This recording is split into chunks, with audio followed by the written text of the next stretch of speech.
It's fall, the temperatures are dropping, and if you're ready for a scary good time, we can give you something frightfully fun with a little bit of history right here in Old City. I didn't realize you had such a delicate constitution. Every Friday in October, when the sun goes down, the Betsy Ross house holds its annual Spooky Twilight Tour. It takes visitors back to the 1700s, when they can learn about some of the real scares that colonial Philadelphians faced. We have sort of macabre tour of the house. We dim the lights and put in additional macabre facts about life in the 18th century. Inside the historic house where Betsy Ross sewed the first American flag, people can experience the spookiness in the dark and shadows.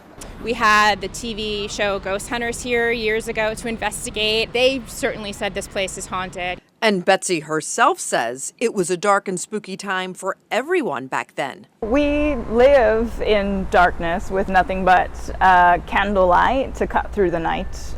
During the Revolution, there was always the fear of home invasion from British and American soldiers alike.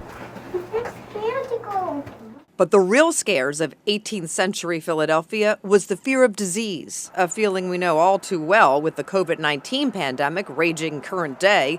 Folks can learn about those spooky and often gross diseases. We have a first-person interpreter who will be telling you about medical treatments in the 18th century, diseases, epidemics, and how sometimes the treatment for the diseases and epidemics were worse than the actual ailment themselves. Well, there was early medicine in the time of Betsy Ross. It was a far cry from today. Bloodletting was a pretty common treatment for all sorts of things. Arsenic, mercury were used as medicines. It was just as gruesome as it sounds. Because there's a prescription, a prescribed amount that the person's supposed to bleed. It's based on height, weight. Betsy herself says she doesn't like the fear of diseases, but is glad to bring the people of Philadelphia some joy. I'll be doing what I'm always doing at work in my upholstery shop, providing the homes of Philadelphia with a bit of warmth, a bit of light. So this tour is really great for the whole family, really. Maybe a little bit older kids and teens and adults. Get out there, get your history on,